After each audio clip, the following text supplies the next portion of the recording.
ইসলামের মধ্যে স্তম্ভ পাঁচটা: নামাজ, শাহাদা, নামাজ, রোজা, হজ, যাকাত। এটা পাঁচটা।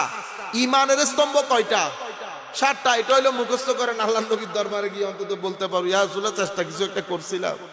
7টা না? আল্লাহতে বিশ্বাস, এরপরে ফেরেশতাতে বিশ্বাস, এরপরে কিতাবে বিশ্বাস, যত কিতাব আল্লাহ পাঠাইছেন আপনাকে বিশ্বাস করতে হবে, এরপরে নবী রাসূলে বিশ্বাস। তাহলে কয়টা গেল? 4টা। আমানতু বিল্লাহ ওয়া মালাইকাতিহি ওয়া কুতুবিহি ওয়া রাসূলিহি। এরপরে ওয়াল ইয়াউমিল আখির, আখিরাতে বিশ্বাস। ওয়াল কদর, ওয়াল কদর মানে আপনার তকদিরে বিশ্বাস। ভালো মন্দ যা কিছু হয় এটা আমার আল্লাহর, এখানে আমার কোনো কিছু বলার নাই। আমাদের জীবন এখানে কোনো ফুল বিছানো থাকবে না, বালা মুসিবতের জীবন।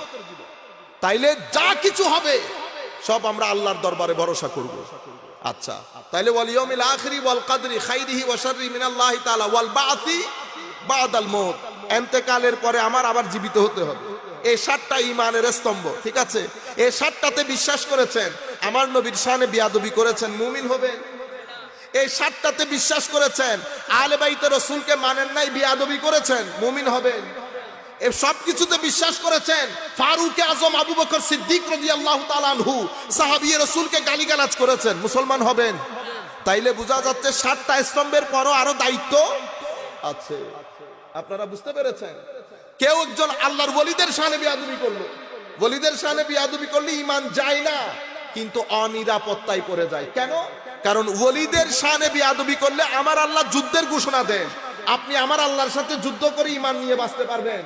তো এগুলা আমাদের ছেলেদেরকে ঘরে মসজিদে এগুলা শিখাইতে হবে।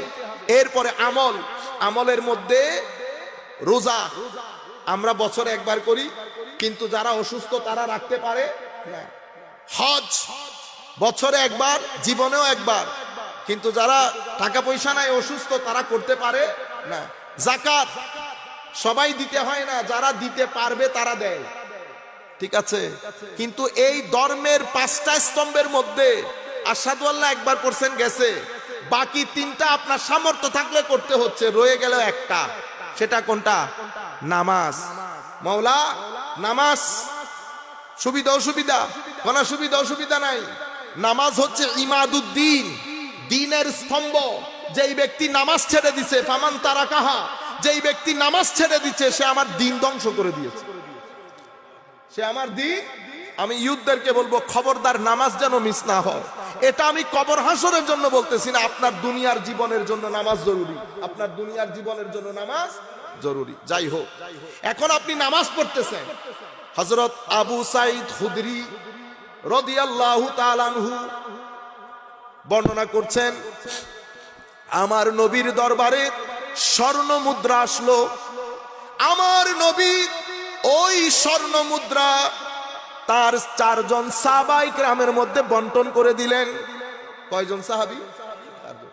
এটা দেখে তখনকার যুগে একজন খারেজি, আমি খারেজি বলছি কারণ ইমাম বুখারী শরীফের মধ্যে যখন চ্যাপ্টার লিখেছেন তখন লিখেছেন কিতাবুল খাওয়ারিজ। কিতাবুল খাওয়ারিজ মানে খারেজিদের অধ্যায়, খারেজিদের অধ্যায়, সেই কারণে আমি খারেজি বলতেছি। তো এখন ওই ব্যক্তির নাম যুলখুয়াইসারা, সে তামিম গোত্রের ছিল। সেই ব্যক্তি উঠে আমার নবীকে একটা কথা বলেছে যা কোনো মুনাফিকও বলে না এর পূর্বে। সেই ব্যক্তি বলেছে, ইয়া মুহাম্মদ সাল্লাল্লাহু আলাইহি ওয়াসাল্লাম। আমার নবীকে সাহাবায়ে কেরাম কি বলতো? ইয়া মুহাম্মদ বলতো না, না, না।